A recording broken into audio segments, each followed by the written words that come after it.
중세 가톨릭의 위용을 자랑하듯 하늘을 향해 솟아있는 아름다운 성당들. 이 건축물 속에 갇혀버린 듯한 예수님. 진정한 복음의 정신이 점점 사라지고 있는 현실에서 아직 종교개혁의 정신은 유럽 곳곳에 살아있다.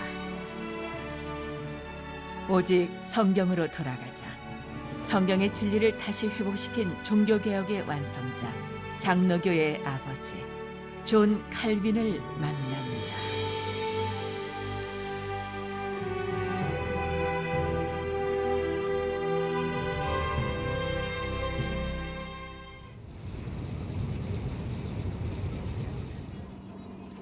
종교개혁의 완성자, 칼빈의 발자취를 따라가는 순례의 첫 도착지는 프랑스.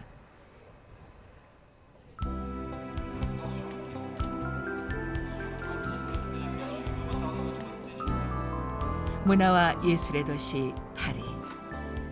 도시 어디를 가나 예술가의 영혼이 살아 숨쉰다. 찬란한 과거의 유산을 물려받은 땅. 도시 자체가 거대한 관광지인 이곳에 매일 수많은 관광객들이 몰려든다. 순례팀은 화려한 파리를 뒤로하고 칼빈을 만나기 위한 본격적인 순례의 길에 오른다. 워낙 많은 사람들이 종교개혁 코스를 다닙니다. 걸음걸음 인도해 주시옵고 우리 단원들 모두들 건강 지켜 주시옵소서. 두고 온 한국의 교회와 가정과 모든 것 주님 맡아 주장해 주시옵고 오늘 또 즐겁고 복된 날 삼아 주시옵소서. 예수님 이름으로 기도하옵나이다. 아멘. 한국 개신교회와 성도의 70%를 차지하는 장로교의 아버지 존 칼빈. 루터가 종교개혁의 선구자라고 한다면 칼빈은 흔히 종교개혁의 완성자라고 한다. 어렸을 때부터 인문학적인 조예가 깊어서 성경에 대한 철학적인 관념이 탁월했던 칼빈. 26세의 젊은 나이에 쓴 기독교 강요는 타락한 종교에 대해 성경의 진리를 회복하고자 했던 그의 열정이고 땀의 결과였다. 성경을 회복하고 설교를 회복했던 칼빈. 그의 저서들을 통해 종교개혁의 정신이 지금까지 전해질 수 있는 것이다.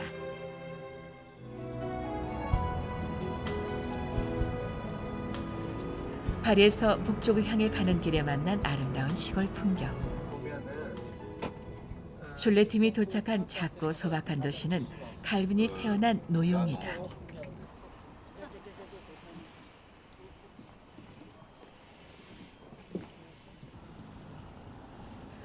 아담한 이 건물이 바로 칼빈이 태어나고 자란 집으로 지금은 칼빈의 박물관으로 사용되고 있다.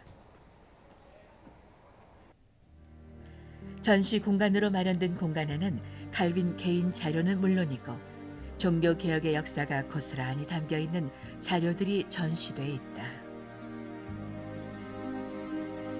성경과 주석, 그리고 다양한 그림 자료들. 특히 칼빈의 역작이라 할 수 있는 기독교 강요는 종교개혁의 거친 역사의 흔적을 보여주고 있다. 이것은 칼빈의 생가, 칼빈이 어린 시절을 지냈던 칼빈의 생가, 파리 근교에 있는 노용의 칼빈의 고향에 와 있습니다. 칼빈의 생가는 지금은 흔적도 없이 많이 사라지고요. 중간에 몇 차례 개보수를 해서 지금은 칼빈의 박물관으로 좀 사용을 하고 있습니다. 특별히 이곳에서는 이 칼빈의 박물관 안에 중요한 것이 칼빈의 대표작인 기독교 강요 원본이 여기에 있습니다. 칼빈이 기독교 강요를 비롯한 많은 저술과 또 종교개혁을 완성을 한, 집대성을 한 인물인데요. 특별히 그의 대표작인 기독교 강요 원본을 이곳에서 볼 수가 있습니다. 존 칼빈의 종교개혁의 정신이 가장 잘 함축된 책. 창조주 하나님께 가기 위한 안내자와 교사는 오직 성경이다.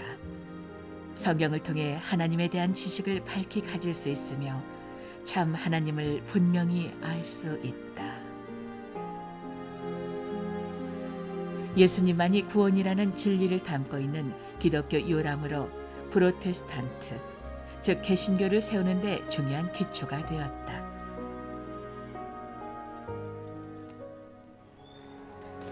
그의 책만큼이나 낡은 계단을 따라 칼빈의 생가 3층으로 발길을 옮겼다.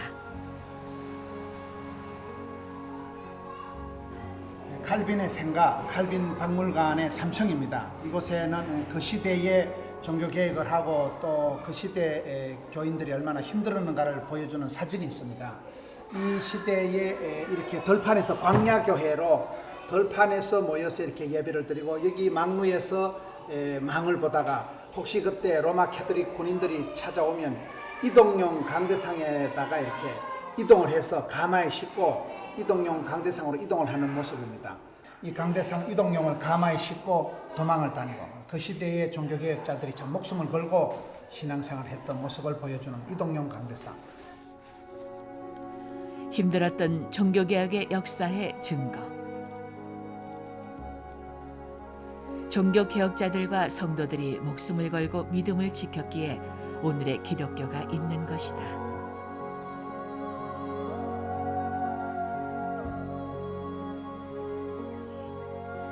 위험 있는 자태를 뽐내는 노용 대성당. 칼빈의 믿음의 씨앗이 자란 곳이다. 여러분, 여기는 칼빈이 어린 시절을 보냈던 곳입니다. 파리 동북부 노용에 있는 노틀담 대성당입니다. 이곳에서 칼빈의 아버지가 주교 비서를 했고 재무를 담당했기 때문에 칼빈은 어린 시절 14살까지 이 지역에서 자라면서 많은 종교적인 영향을 받게 됩니다. 이 성당이 900년 전에 지어진 성당입니다.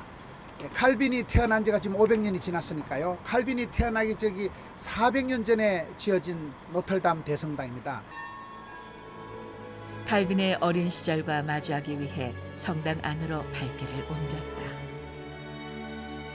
칼빈은 독실한 신앙인이었던 어머니와 이곳에서 예배를 드렸으리라.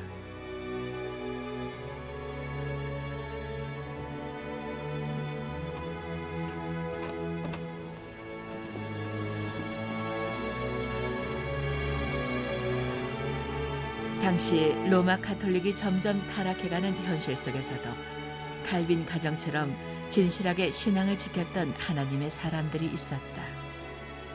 비록 소수였지만 하늘의 밀알이 열매를 맺듯 그들을 통해 주님은 종교개혁의 열매를 맺으셨다.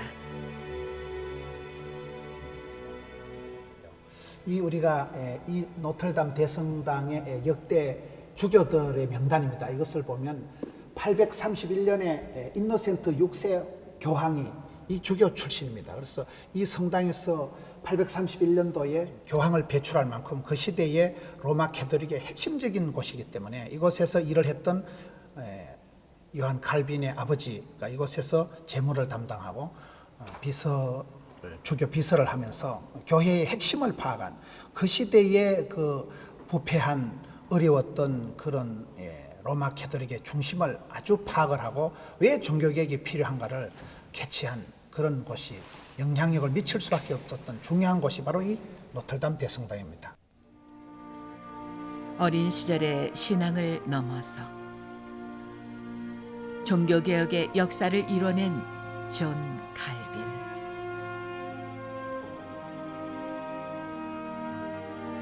그는 대학 교육을 통해 인문학자로 첫 걸음을 내딛는다. 신학은 물론 철학과 법학까지 다양한 인문학적 토양을 갖추며 종교개혁의 토대를 닦게 되었다.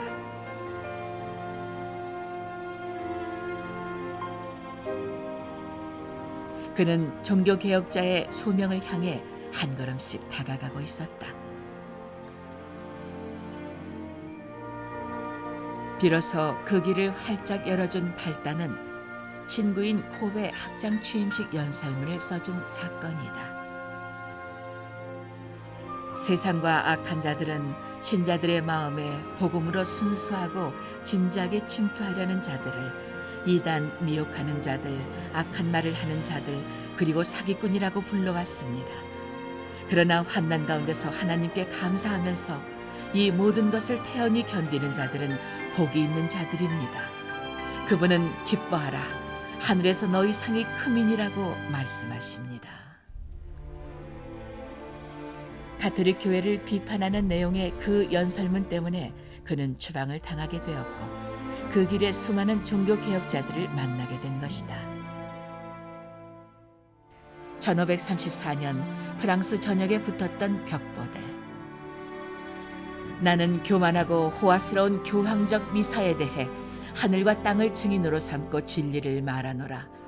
세상이 미사로 인해 전적으로 황폐할 것이고 멸망할 것이고 상시될 것이고 그리고 파멸될 것이기 때문이니라. 교황 중심의 미사에 대해 비판하는 벽보로 종교개혁의 불씨가 더욱 거세게 타올랐다. 위기감을 느낀 프랑스와 1세는 그 벽보에 대해 정보를 주면 포상을 하고 숨기는 자는 화형에 처할 것이라고 발표하며 종교개혁자들을 강력하게 탄압하였다. 그 박해를 피해 스위스의 바젤로 간 칼빈. 술레침도 그의 자취를 따라 스위스로 향했다. 아름다운 알프스의 나라 스위스. 칼빈의 제2의 고향이자 종교개혁지인 스위스.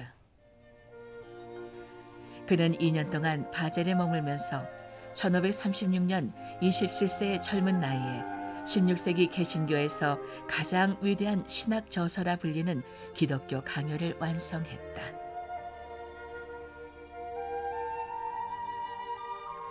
오직 성경으로 돌아가자는 종교개혁의 기본 정신과 성령의 역할을 강조한 고전 중의 고전이다. 성직자와 성경 중에 성경이 더 무거운 저울, 말씀의 중요성에 대한 칼빈의 주장을 잘 묘사하고 있다. 술레팀은 칼빈에게 영향을 준 사람, 루터와 칼빈을 이어주는 종교개혁자를 만나러 취리히로 향한다. 그 주인공은 스위스의 종교개혁가인 울리히 츠핑클리. 1484년 태어난 츠빙글리는 인문학적 교양을 쌓은 후 사제 서품을 받아 1519년 취리 대성당의 설교자가 되었다.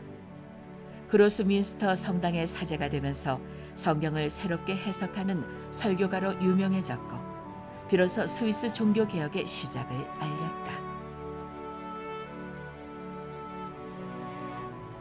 덕분에 취리히는 종교개혁의 역사에서 아주 중요한 도시가 되었다.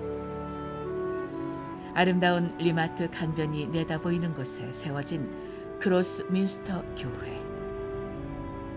12세기 로마네스트 양식을 자랑하는 이곳에서 츠빙글리는 종교개혁을 외친 것이다. 츠빙글리는 루터와 맞서서 성찬식을 할 때 화채서를 루터가 주장했다면 츠빙글리는 기념서를 주장했고 이 츠빙글리는 아주 이렇게 급진적인 종교개혁을 해서 전쟁을 불사했던 그런 종교개혁자지요.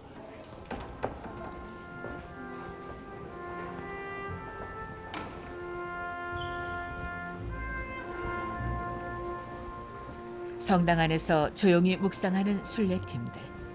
성찬식의 빵과 포도주의 의미에 대해 루터와 다른 견해를 제시하며 한 걸음 더 나갔던 츠빙글리. 여기는 스위스의 취리히 크로스민스터에 츠빙글리가 설교했던 설교단 아래 제가 서 있습니다. 츠빙글리는 이곳에서 오랫동안 사역을 하고 설교를 했던. 설교를 통해 종교개혁자가 된 츠빙글리.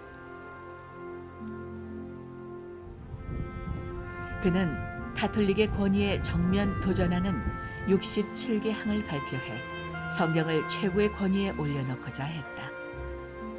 또 가톨릭 군과의 전투에서 종군 목사로 활약하다가 카펠에서 전사하였다.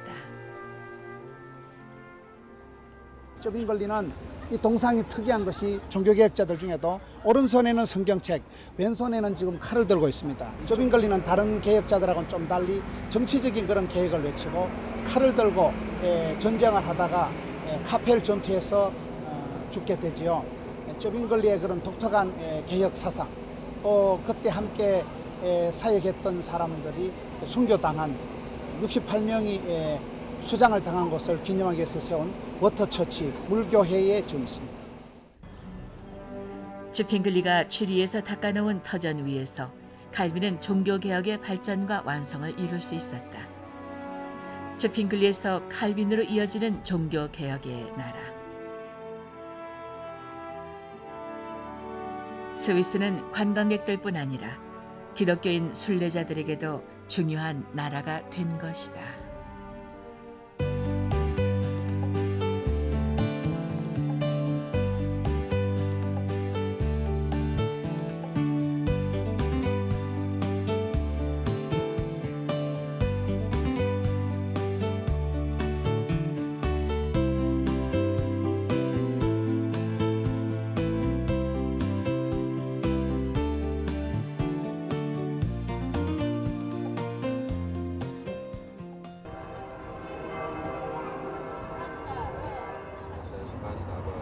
술레팀은 칼빈의 종교개혁의 도시를 알 수 있는 제네바를 향한 여정에 올랐다.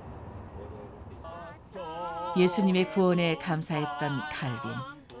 술레팀도 구원의 은혜에 감사하며 찬양 속으로 들어간다. 아버지 모셨으니 믿음의 반석도 든든하다.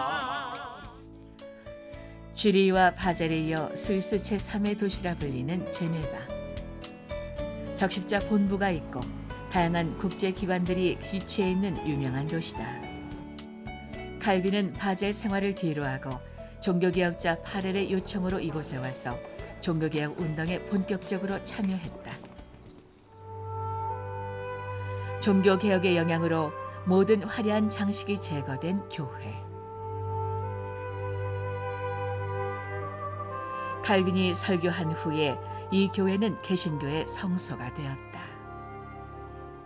여러분 여기가 스위스 제네바의 성 피에로 성당입니다.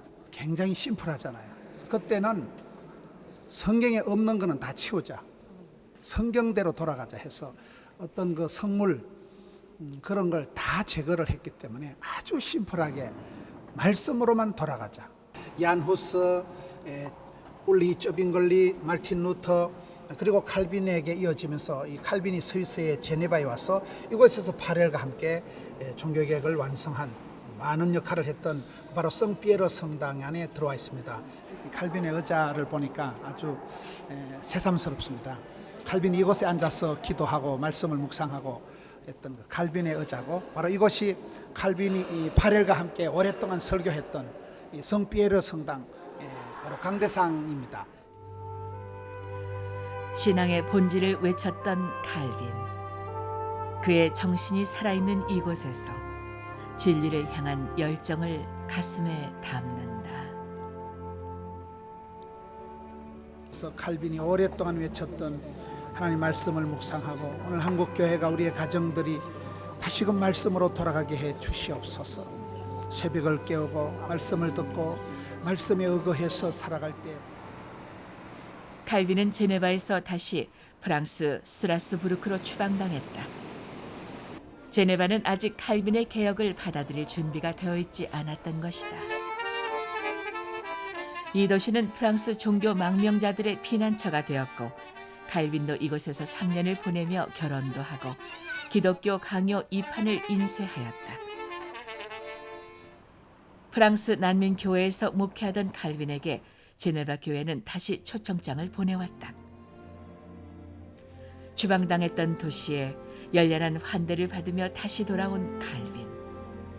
이제 제네바는 칼빈의 도시, 종교개혁의 도시로 새 출발을 하게 된다.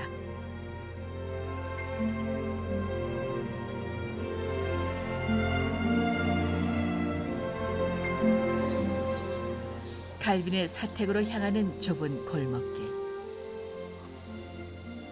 이곳이 바로 칼빈이 살았던 곳이다. 칼빈의 거리가 있고 앞쪽에 칼빈이 사역했던 성피에로 성당이 있고 그리고 여기가 칼빈이 오랫동안 살았던 사택 칼빈의 집입니다. 지금은 호텔로 사용하고 있습니다만은 항상 하나님의 영광을 위해서 오직 하나님의 영광을 위해서 살았기 때문에 자기의 어떤 무덤이나 자기의 집이나 자기의 흔적을 드러나는 걸 원치 않았습니다.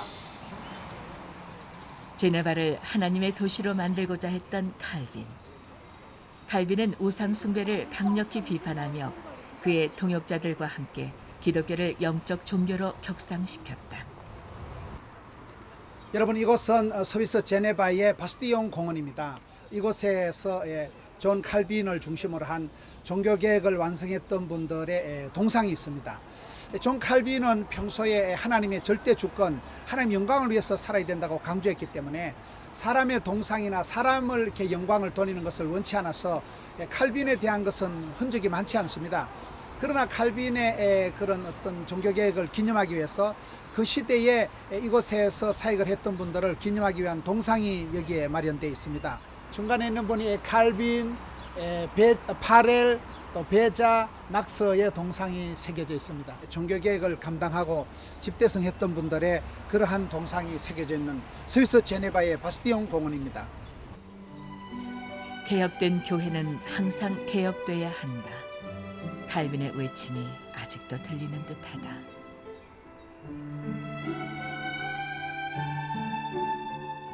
병약한 몸에도 불구하고 진리를 전하는 데 열정적이었던 칼빈. 그의 개혁 정신은 교육을 통해 후세에까지 전해질 수 있었다. 칼빈이 세운 제네바 대학. 하나님에 대한 경건과 사회 학문을 함께 교육하며 다음 세대를 복음의 진정한 길로 인도했다. 23권의 구약 주석과 요한계시록을 제외한 신약 전체의 주석을 쓴 칼빈. 59권에 달하는 저서를 완성하며 생을 마감한 그는 비명 없는 무덤에 묻어달라는 유언을 남기며 1564년 하나님 품에 안겼다.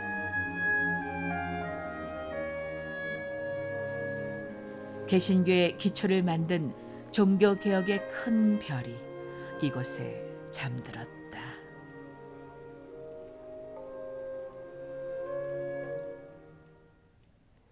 가장 높은 산을 품고 있는 스위스, 칼빈이라는 거인을 품었던 땅. 성도 여러분, 여기는 스위스 알프스의 정상입니다. 알프스 필라투스 정상에 오니까 믿음의 두 가지 생각이 납니다. 우리 종교개혁자 칼빈이 이 스위스에서 그토록 외쳤던 성경으로 돌아가자, 오직 성경으로 살아가자. 그래서 우리가 성경적인 삶이 가장 정상적인 삶입니다.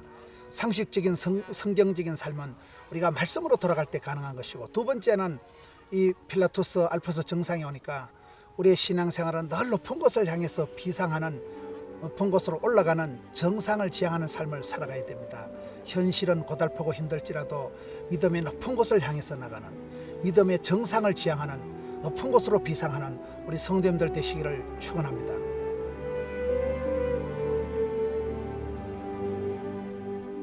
종교개혁자들이 발견했던 진리, 오직 믿음으로, 오직 은혜로, 오직 성경으로.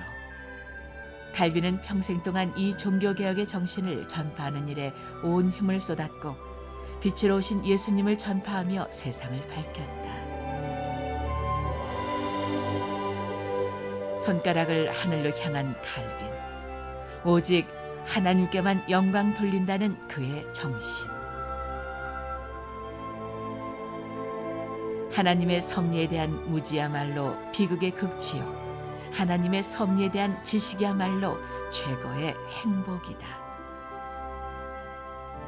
칼빈은 지금도 말씀의 능력을 회복하자고 우리를 향해 외치고 있다.